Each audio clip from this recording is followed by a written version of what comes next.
Welcome back to the Dreamlet Podcast. For today's episode, we'll be focused on the topic of change and sharing our personal stories relating to change. And for today's guest, we have my friend, Christine. Hi guys. As Scott mentioned, I am his friend. We have been doing podcasting / recording for quite some time now. I think at the start of COVID maybe, or a little bit pre-COVID. So I've had a little bit of experience here and there. So these stories that we're going to share, a lot of them are personal, and that's where I'm going to start off, with just two very personal stories. And the first one is a topic I've discussed a good amount on my channel, but just sparingly, not really in depth. So that would be the divorce of my parents and moving. It sort of happened at the same time. For this story, I feel like I'm sharing it mainly because it was a really big sort of pivot point in my life where at first I felt like everything was a lot better. And then after moving and then my parents divorced, everything in my family felt super chaotic. But for this story, basically when I was in 8th grade or 7th grade, I moved. And during that move, my parents would fight almost every single day. And essentially at the end of 8th grade, the divorce was officially done. And then from then on, I hardly saw my dad. And I felt a lot of confusion from all of it, mainly because I was still pretty young and I still cared a lot about my dad. It's hard to describe father figures, I guess, but to me, everything that he said, I would listen to. And he told me to do push-ups at some point. And I was like, okay, I'm going to try to do a lot of push-ups. And that's why I'm into calisthenics. That's a weird thing to remember. As a kid, I was always trying to follow along with my dad, or whatever his values were, it turned into my values, you know? He would always talk about martial arts and doing the horse stance with a fire underneath his butt, stuff like that. It's and now I'm super into watching martial arts stuff. It's interesting to just look back to see how I turned out because of the things that he mentioned back then. Mm-hmm. And I still remember a lot of the things he's told me. But after the whole divorce, essentially I was sort of the one that would protect my dad the most, even though clearly he did something wrong. The reason that they divorced was because he cheated, and my mom obviously was extremely sad from that, and that's why the divorce happened.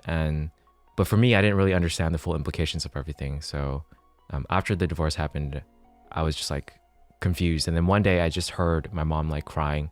It was in high school, and it was at night, and I was just all of a sudden a wave of sadness just hit me, and I was just I started bursting out crying because I felt it was all my fault. Because at some point my dad asked me, is it okay for me to go? He told me he would stay if I asked him to stay, or if he can be happy. And I told him that I want him to be happy. So after that moment, I felt it was my responsibility, or it was on me for why my dad left. But obviously looking back now as an adult, I'm you should never ask a kid that, you know? You should have never asked a freaking 8th grader whether or not this is not on that 8th grader. It should be on you to take responsibility and make the decisions. Yeah, it's a life-altering decision. And I think no matter what I said, he would have done whatever he wanted to. Uh-huh. All it did was sort of make me hate myself for a really long time, throughout high school and a little bit of college. Mm-hmm. So yeah, that, I don't know, it's hard to say what exactly that changed in me, but for sure it made life very difficult at times, especially my relationship with my family, because my sister hated my dad, so we would always fight about it. And then me and my mom would sometimes fight as well, about that topic. And it was just a lot of fighting in my family, all the time after the divorce, versus before it was just mainly my mom and my dad fighting all the time, which is still bad, but yeah. But I feel for me, the moral of the story is that all of that adversity that me and my sister experienced sort of shaped us to be stronger people, more empathetic people, and just being able to understand that our decisions back then and who we were back then, they were shaped by a lot of like poor decisions that our parents made, primarily my dad. And a lot of the anger and like things that we did that weren't that great, it wasn't like necessarily like our fault. Yeah, definitely. Yeah, that's just a big sort of like thing from that. I definitely stumbled in the beginning for this story, but like I'm just trying to like generalize it so that it can be done quickly. But do you have any questions about that story, I guess? Not necessarily questions, but I do want to kind of emphasize the part where you learned that it is not your fault. So, you know, for those of you who are listening and you are going through a divorce within your family, no matter what age you are, I don't think that it is your fault. It's between two people. It's between their relationship and how they kind of figure it out. And sad to say, but like children, sons, daughters, you know, that's kind of like a casualty of war in that kind of aspect. Yeah. It's tough. I've never been through a divorce within my family. I've seen it happen. Same thing as you, where it was my relatives, my aunt and uncle, my uncle who cheated, or actually it was the other way around. My aunt who cheated, and it created a whole divide throughout the entire family. And so it wasn't just the primary family that was suffering. It was the entire family, like cousins, other aunts and uncles, who it was almost like people had to choose sides. Like, you know how you explained you were on the side of your dad and your sister was on the side of your mom a little bit. It was the same thing for our family. And I had no idea that was going on. I was a kid.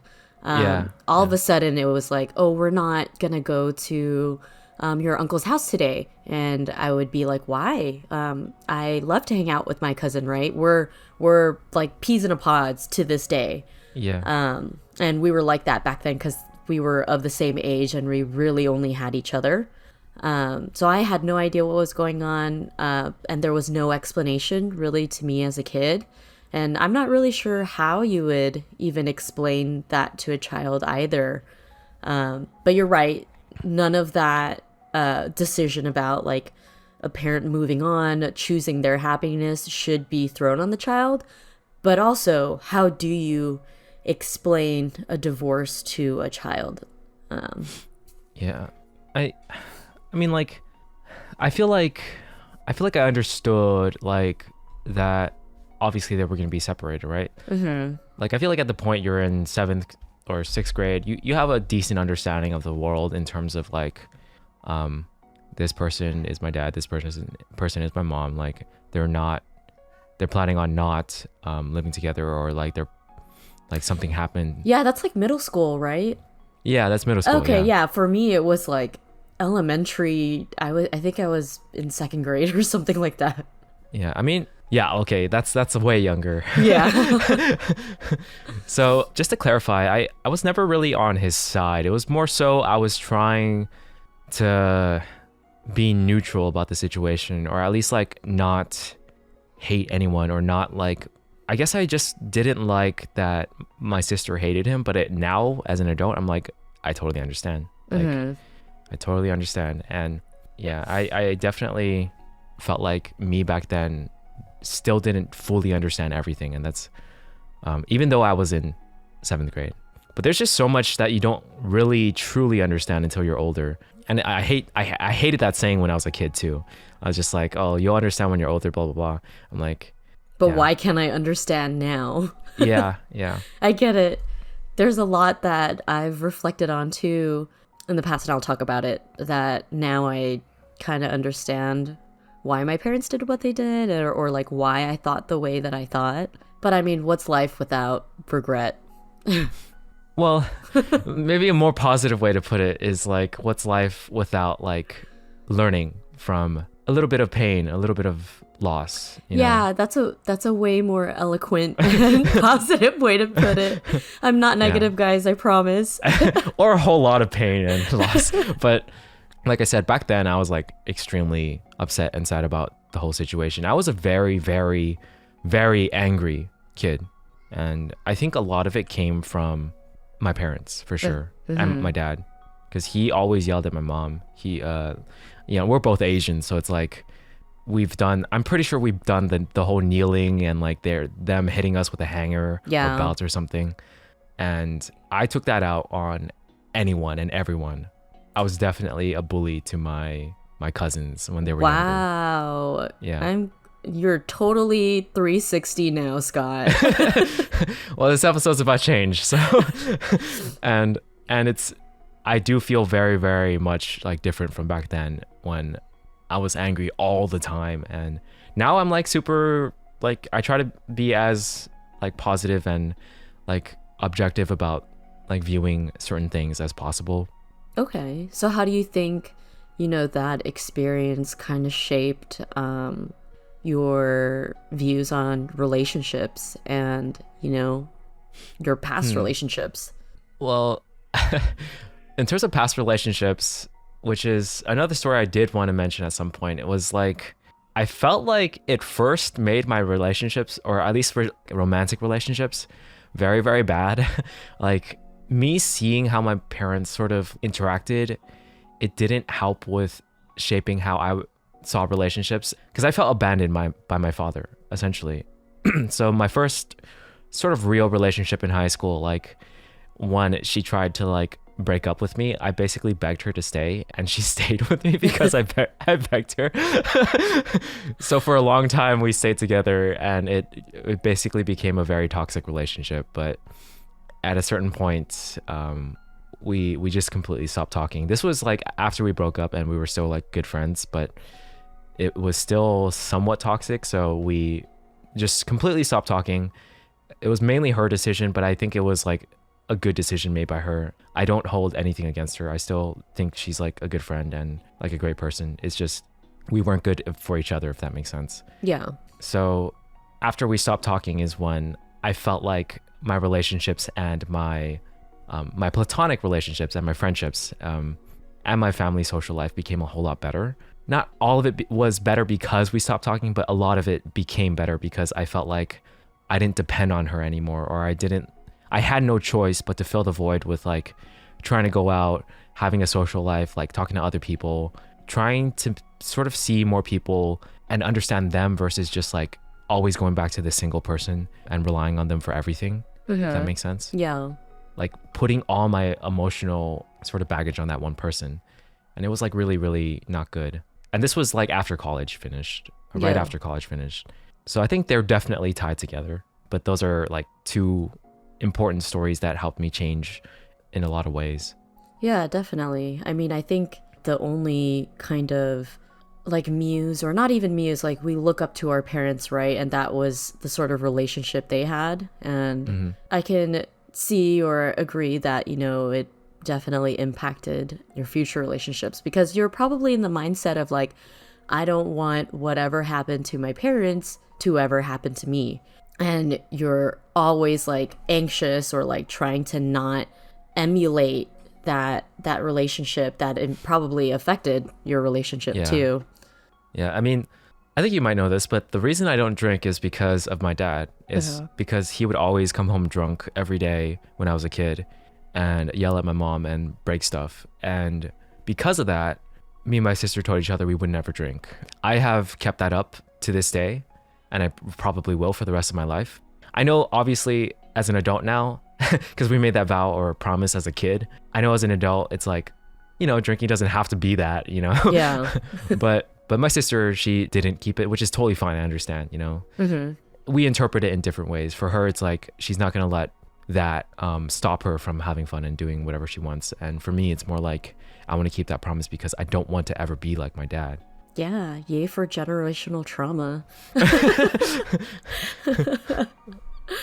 But to clarify, I do like occasionally still see my dad like once every few months, just to say hi, and like my half sister as well, like just to like see her. And I don't know, she's pretty young right now.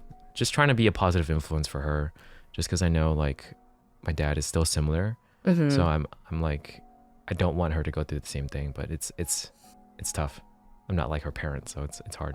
Yeah, and that it's not like I don't want to say it's not your responsibility, but you're just watching out for her. Yeah. And that's good. I think as siblings, you really only have each other because you really are the only people that understand what the other person is going through. And I think that's one of the bonds that you kind of build with your siblings that you can't ever build with anyone else. Yeah, I definitely think after my sister moved out for college, like before that we fought almost every day. But after she moved out, things cooled down, and eventually as adults we understand like what we went through. Like for a long time she resisted. Like she said, oh, like because we're 3 years apart, she's older. She was just like, no, we did not go through the same thing. But for the longest time, like I kept telling her, you know, like the best person that can understand the situation that you went through as a kid is me, because like I was there. Yeah. Experiencing the same thing. Sure, we interpret it in different ways, and sure we did experience it in different ways, but the events still happen in the same ways for us, you know? Yeah. So I think she's definitely accepted that a lot more, and we're a lot closer now. Like we don't fight all the time.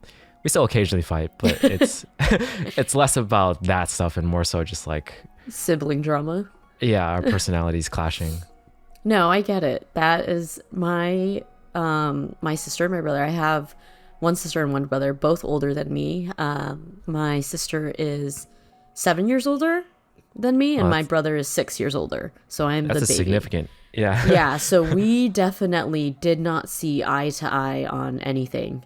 I totally understand sibling rivalry, sibling like fights. But now that we're older, I'm much, much more closer to my sister and my brother than ever before. And I think it's because we've connected on a different level, and we understand what we gone through in the past and kind of understand the mindset of my parents.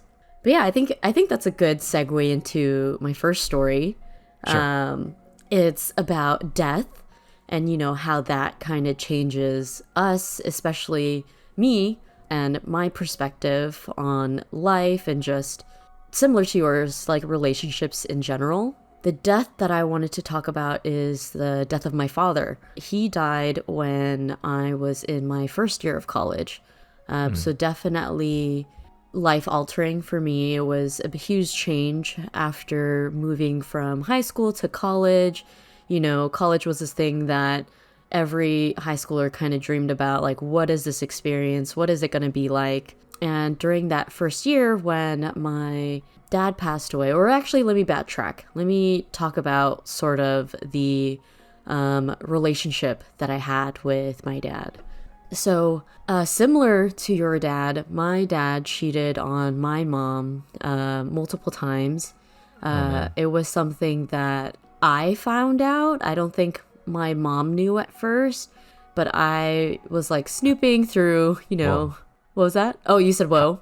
Yeah, how did that happen? It was something, I was snooping through my dad's phone. Like I had an inkling, like, you know, as a kid, you kind of like see like changes in your parents' behavior. And well, you're a smart kid, because I never really noticed anything. Well, I was always on the side of my mom because I kind of had this sort of resentment for my dad, and I didn't understand it as a child because he was always working, right? He was always providing for the family.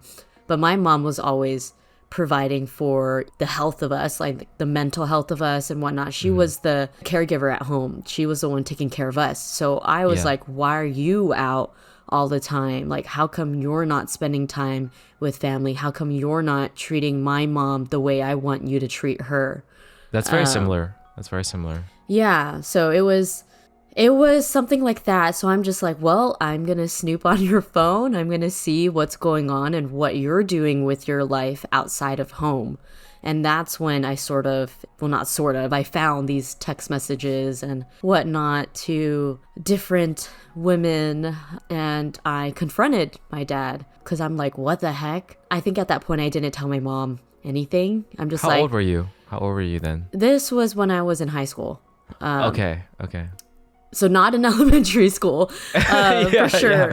Yeah, okay. That makes more sense. Yes. I was imagining you in middle school or something like that. No, and of course, you know, as kids, I think we're teaching our parents how to use technology, right? So we kind of have more knowledge of technology than they do. So I think I had that to my advantage.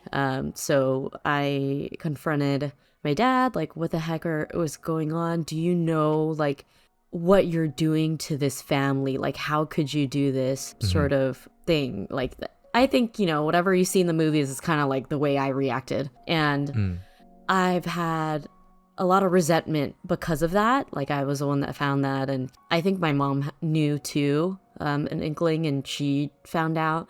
I don't remember if it was like my dad that had told her or like one of my siblings that broke it to her. But it definitely caused a rift in my family. And for a very long time, I had that resentment. And during high school, there was a big change in our family dynamic because my dad had this past injury. He fell down the subway stairs in New York when he was going to pharmacy school there.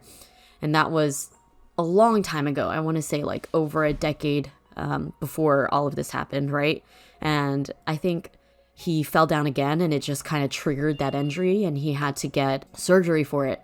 So at this point in time, my dad is kind of paralyzed from the waist down. He couldn't really walk. He had to use a walker. He was going through physical therapy. And I think my mom felt kind of a sense of loss, like, oh, my husband, like, cheated on me and whatnot. And I have this responsibility to take care of him and my children because he's still providing for my family, and he's in this physical state where he can't even take care of himself. And I also resented my dad for that too, for not being able to walk, for kind of like not improving our lives, and kind of making us, or like forcing us to take care of him. And I realize now that that is a very jaded way to think about it too. But, as a teen, like, that was like my teen angst, and like, I just really hated my dad at that point. Yeah, I mean, to be fair, like, even if it wasn't teen angst, I could still understand why you would still resent him for, cheating, and then just the way you grew up, like seeing him not be around, that it makes sense.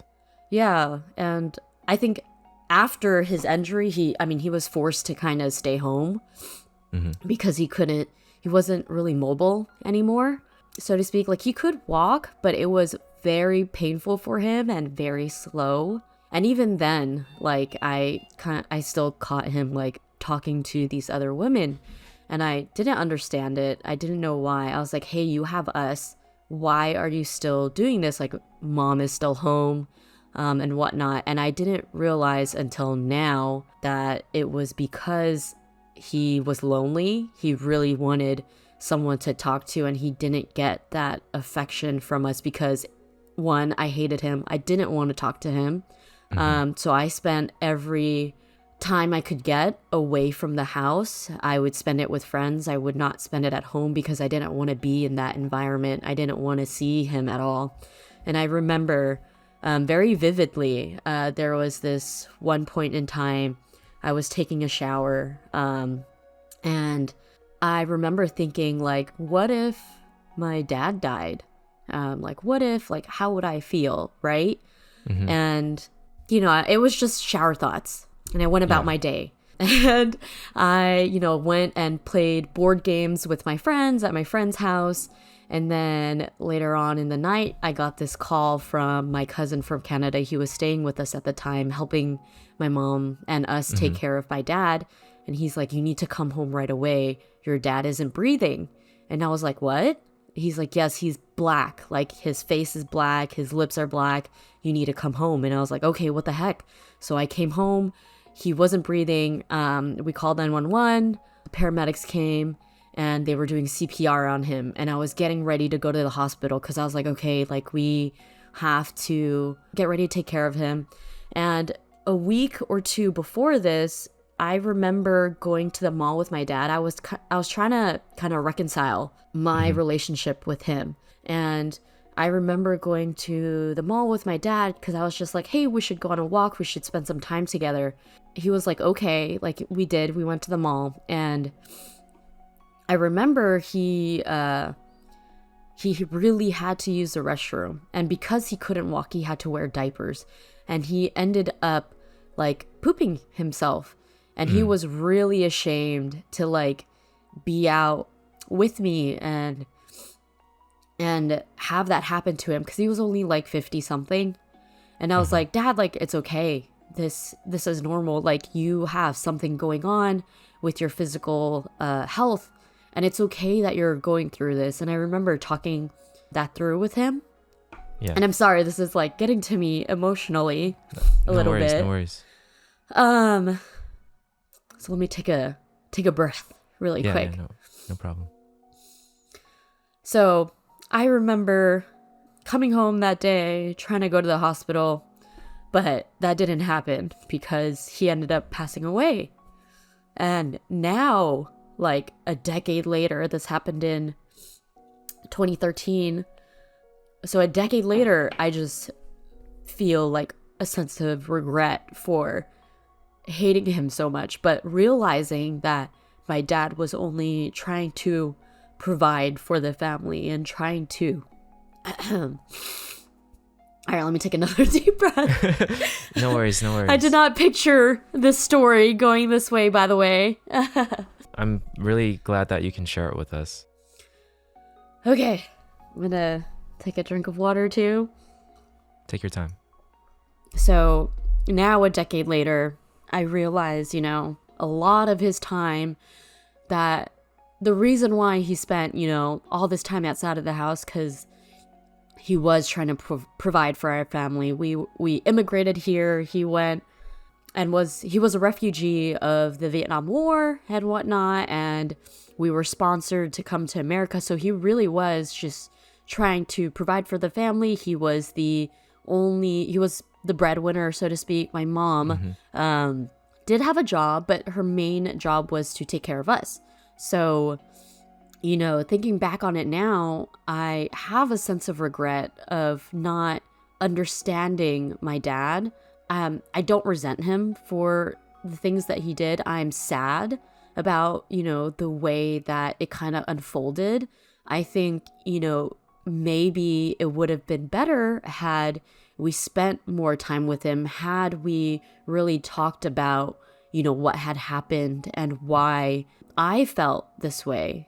And just to give a little bit of context too, my siblings, my sister, she was in New York, so she wasn't really there for some of the events. My brother, he was working on his business, so I felt sort of alone in that sense. And I wanted to move away to go to college in a different state because, like I said, at that time, I didn't want to be home. I didn't want to be in that environment, but I chose to stay because I wanted to, help out with the family business. I wanted to help my mom take care of my dad.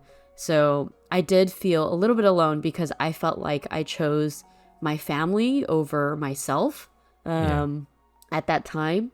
And now looking back, again, there are things that I've learned. There are things that I feel like I could have done differently. In terms of like a learning takeaway, I think is to really not take anything for granted. I think now I definitely tell people the way I feel when I feel it. If my emotional state will allow me to do that, because I don't want to go into, a conversation having my emotions lead me throughout that conversation. So I do try to go at it with a sense of rationale, right?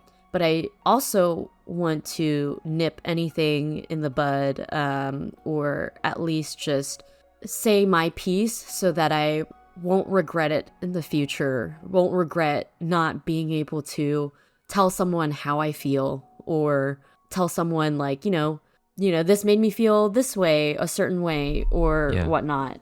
So that is definitely a learning piece. And for sure to value relationships even through the bad, because I am so grateful for what my dad had sacrificed for our family now that, I can understand it a little bit better. And my mindset, as just being someone who graduated high school, I was still developing and I didn't know what to do. So I kind of just threw myself into my studies and whoever was around me. That was pretty much it. Thank you so much for sharing that. I remember you've talked about it before, but not in this much detail. So yeah, there's still a lot to unpack. But yeah. But that was definitely very like insightful, and there's a lot of lessons in that, I feel. Another lesson can be like, even though someone is doing something like that you view as like incorrect and wrong, it might not necessarily be their intention for it to be like bad or evil or whatever. It's just sort of like them feeling they want something that they currently don't have. Yeah. In terms of like your dad feeling lonely and stuff like that. Not that it's justification for cheating, but it's still good to try to understand someone, even if what they're doing is not good. Yeah, I think it was definitely a cry for help, because I'm sure my dad felt the way I felt, as in like my resentment towards him, because, as a kid, you kind of make it known. You don't really hide it. So I think, whenever I confronted him about the cheating and like the constant cheating and why you would still be doing this, he would say like, I've never met with these women, we've never done anything, and he would say, I just want to talk to someone. And I didn't really put two and two together at the time. I feel like emotionally or mentally, I was not really equipped to handle that. I didn't understand it, because I still was just like, well, it doesn't matter. You could talk to us, but how could he when we don't want to talk to him? That's true. So yeah, there's definitely a lot of learning lessons. And I think it is really, really hard to navigate that when you're a child. And because I still view myself as a child back then, but, maybe we should have gone to therapy. But as Asians, I don't know if you have experienced a similar thing. Like, therapy is not really a thing for us. Yeah, I feel like the older generation still makes fun of it. Yeah, like mental health, that's not a thing. You just kind of power through it. But everyone has their own perspective, and even if they don't understand it, at the very least, hopefully they can understand that whatever we're trying to do, it's for like us to get help. Because of the trauma that you've put us through. Generational trauma is a thing, guys, and I am an advocate of therapy and believe that, any type of therapy works, whether it be journaling or talking to someone or, other types of therapy that I don't even know about. Yeah, I feel like when you say generational trauma, it reminds me of like Everything Everywhere All at Once. And how, I cried in that movie. It was definitely a really great movie. I was like almost in the verge of crying, just because there's so many like great things about it. But the trauma thing is definitely a big thing, and the whole like divorce thing too was another thing that was like getting to me. But it was just I suppose if you don't like have never experienced it, like I'm happy for you if you've never experienced it. But at the same time, like hopefully these stories and maybe that movie can help with sort of understanding that it does exist. Yeah, and really just cherish the people around you. I know some situations can be really shitty, and in the moment you hate them or hate the situation. But, once a person is gone, even if you want to reconcile with that person, it's too late. But you could always, do better with your current relationships, and that's kind of the way I see it. Yeah. I've said this before, but I'm sorry that all happened and that you can't reconcile and stuff. But I'm glad that your takeaway from the whole experience is like very positive overall. Yeah, for sure. It definitely, it's so hard, a death changes the way you see life. So I don't know if, I think the only people that can understand are the people that have lost someone, and they realize, how short life really is. And it's okay, I don't think you can ever truly have zero regrets with anybody. because I feel like even throughout life and throughout the years, you're still learning, you're still improving. You can never be a perfect person, but you could try. You could be the best that you can be, and you'll have your ups and downs, and you'll have bad and good days. But the only thing that you can really do is try. Yeah. Do you feel like your relationship with your family, like your immediate family, was positively affected by that, or negatively affected by that in certain ways? It is very interesting because I think overall it's positive. At that time when my dad passed away, my cousin, he was on meth, and my dad was the one who would look after him, and he found out that my cousin was doing drugs, and he was the one that kind of got my cousin to snap out of it and think about his life and whatnot. And when my dad passed away, my cousin vowed to never do drugs again. And he's pretty much like a brother to us because he was living with us too. This is different than the cousin from Canada, by the way. Right. And I think that definitely positively changed my cousin, because my dad basically saved his life. His death saved his life. And for the rest of my family, my sister and my brother, we immediately got closer. One of the things that helped us get closer too is my family's business. I sort of had to take up the mantle to run my family's pharmacy. And my brother, he was doing a restaurant business. And my sister was still, in college, pharmacy school, actually in New York. So it got us closer because we kind of had to struggle together after that and provide for our family. Interestingly enough, my mom became a monk after that. So so that's why. Yeah, that was a big change in my life. And I actually had a different story prepared for change, but I think I kind of want to talk about this one because I think it's a good segue. Because I'm not sure a lot of people have had this experience in their life, and I think it is an interesting sort of tidbit about myself. So after my dad's death, I don't know if you guys do this too, Scott, because I know we're both Chinese and Cantonese, and after a death, you kind of do this thing where you're a vegetarian for 49 days. So you don't... Oh, I didn't know that. Yeah. I don't know. I think it's super traditional, but it's so that, you don't take a life after a life is gone. Yeah, I know my cousin did a thing where you don't visit anyone for 30 days after an immediate family member dies or something. I don't do that actually. I haven't heard of that. But yeah, maybe different traditions in different parts. Yeah. But yeah, so we did 49 days of vegetarianism, where we were vegetarians for 49 days. And my mom kind of kept it up, but I think she found solace in the temple, in that religion, in Buddhism.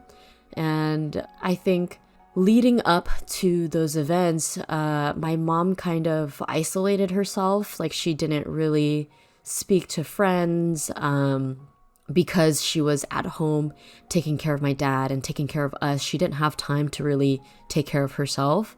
So she kind of isolated herself, and she didn't really keep up with her friends anymore. So when my dad died, she kind of threw herself into Buddhism, and then she did find solace in it. And, my siblings and I, we were kind of whatever makes her happy, whatever makes her feel better, we'll let her do, because who are we to stop her from it? Who are we to take away something that's, taking away her pain?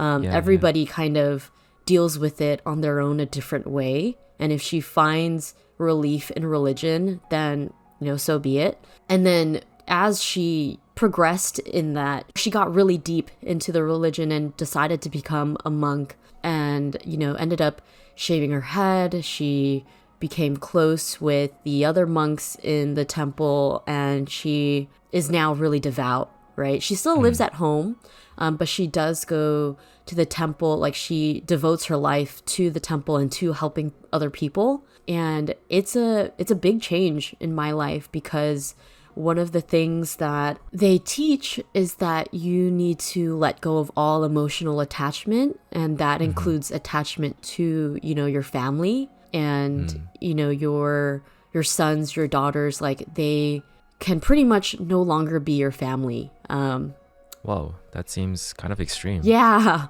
it is definitely extreme. But I think it's difficult because I'm not a devout Buddhist. I don't practice the religion as much as my mom does.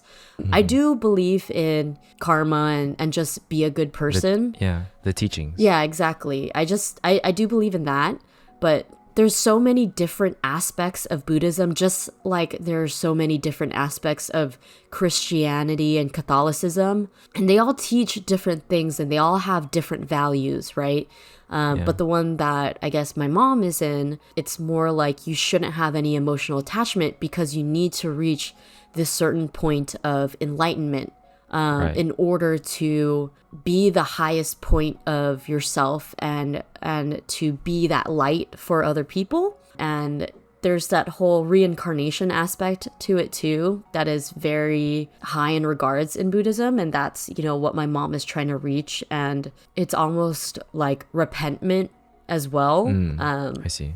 So it's definitely a big change because I feel like my mom is trying to let go of her emotional attachments to us, but at the same time it's hard because she lives with us, right? And how do you let go of someone you've raised for 20 something years? Have you ever fought with her about that sort of teaching? Because it seems very like, I don't know, there's something wrong about it in my opinion. I've definitely have had conversations with her about it. But me and my siblings, we all know that she will never let us go. Right. Especially because my sister now has 2 sons, and my sister brings them over for my mom to watch. And, one of the things that a parent wants in their life are grandchildren. And every time my mom says like, oh, I don't want to watch them, like, or, oh, like they're bothering me. There are other moments in our lives where she's taking care of the kids and she's like laughing and she's having fun that we see. That's good. I think maybe morally, like we should probably let her do what she wants, but then also like, how can we let go of our attachment with our mom? So it's a struggle, like we want her to be happy. We want her to go down this path of Buddhism if she wants to do it, but also we still want our mom. Yeah, that makes sense. So that does sound like a struggle. Yeah, but I'm not really sure what the takeaway from this is. There's definitely a lot of takeaways. I entered this conversation with the intention of like having the takeaways be the main thing, but it's almost as if the story itself is the main thing, where like the takeaway is essentially whatever you want it to be, our own interpretations of our events in our lives, as well as like there's also just so many, like each moment, each event, each different action everyone takes, like it can be, there's a lesson in it. I feel like for that story that you just told, like for your mom, it's more of like a change story for her. And it's very interesting how all of that came about. Because I know you talk about it sometimes, but I didn't know that it was caused by your dad's death. Yeah, that was definitely the catalyst to her path to Buddhism. It's pretty crazy because, I don't know, I can't connect to anybody else that has gone through the same thing. I don't know anybody else whose parent is a monk, like that's rare, in my opinion. And I don't know anyone else either. So yeah, and the whole like my grandma was a monk though. Oh, okay. Or she at least always like went to the temple like almost like every day. She didn't have her head shaved or anything, so maybe she wasn't a full monk, but maybe she was just a really, really like hardcore Buddhist, but not a monk. Yeah, I think. Because my mom's like there at the temples leading the chants and leading the prayers. Yeah.